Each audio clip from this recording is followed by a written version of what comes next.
Well, I'm glad you mentioned the Paris Climate Accords, and obviously, as we know at this point, yesterday we heard the announcement from President Trump that the United States is... Are you going into the Yes, off I am. section? Yes, I am. We're going into that. I thought we Pulled could, out of the... I thought we could run out the clock there. Of the Paris Accords.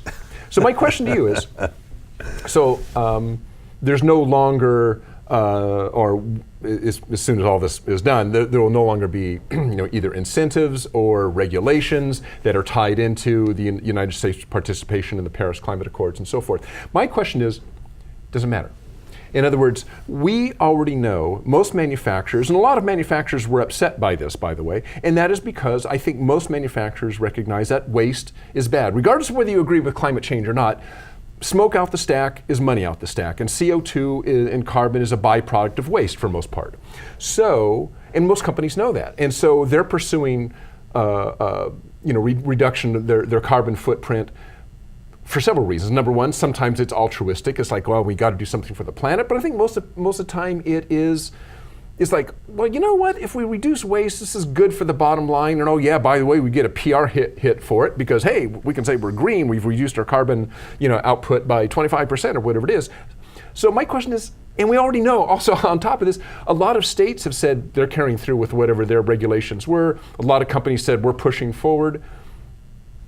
So pulling out of the Paris Climate Accords, do you think it's really going to have an effect? From that perspective, no. I mean, because as you mentioned, if it makes sense for the organizations and the localities, municipalities to do it, they're going to still do it. And part of that is saving on waste, and part of it is some greenwashing going on too, and some PR hit also that they get from that. But I mean, I think it does matter. Politically, I think it matters a lot, because I think what you're saying is, very clearly, the United States doesn't believe that this is an issue that really requires them to make any sacrifices.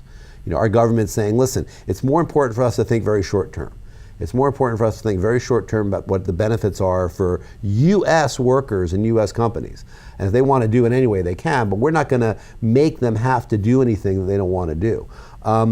So the message being communicated is that we're a short term, fix it now kind of country. I mean, we always have been to a certain extent, yeah. But there was a sense moving in these last couple of years and decade or so that we were going to start recognizing that we needed to at least make a nod towards it, at least be part of this working group essentially that was going to move towards some sort of a framework for dealing with this.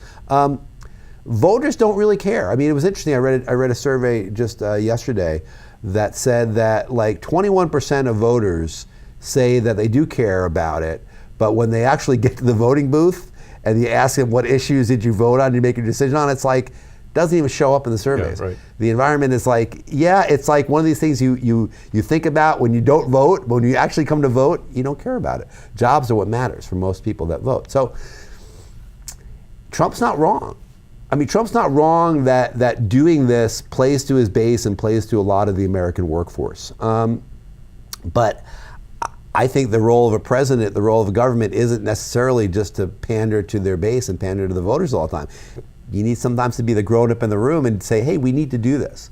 But that only happens if you believe that climate change is a real thing. If you believe the science of climate change that says that in a certain period of time, these behaviors are going to hurt the planet. And there's also a big coterie of people in our government, in the US government, that just don't believe it. They just don't care, they don't believe it, don't think it's happening.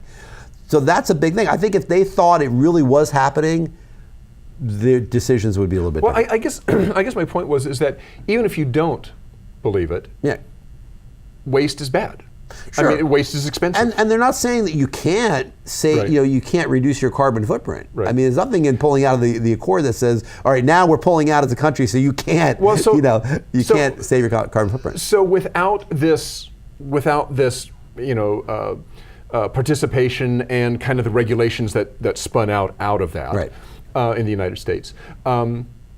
Because regulations weren't, I mean, there's nothing binding about the Paris Accords. It's voluntary, and so the United States, as part of that, was implemented some regulations that were kind of tied into that and so forth. So, do you think, given that companies know that waste is bad, do you think this will slow them down? It's like, well, yeah, we were going to reduce our, for instance, we were going to reduce our carbon output by 20% by 2025. well, let's make it 2030.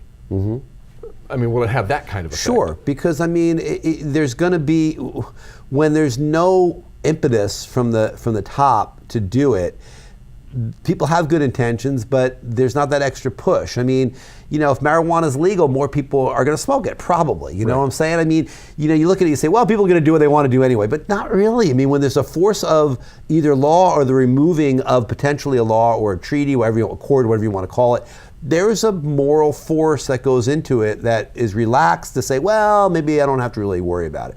And it may only be 5% of the companies that will not do it because of that, but that's 5%. That matters. If you do believe that the carbon footprint is hurting the planet long term, that 5% matters. You know, you really want to have the biggest economy in the world be on board with this. And if they're not, you're going to see a lot more nations jump off it. And I think that, you know, when Trump's out of office, and you see a more progressive government in the United States, which inevitably will happen because it's a pendulum. Back and forth. I think it's going to be damn hard to recreate that, to bring countries back to it, because they're going to say, your government changes every 4 or 8 years. Right. I mean, we can't rely on you guys long term. So, I mean, why should we be part of this? Why should we let you back into this accord? It's a really complicated issue. You talked about regulations too. I know we don't have a lot more time, but I mean, you know, the regulatory environment in this country is really being peeled away as well. You know, we're really going back to an 80s, or even really, if you have a historical mind frame, a 1920s regulatory environment where companies did whatever the heck they wanted.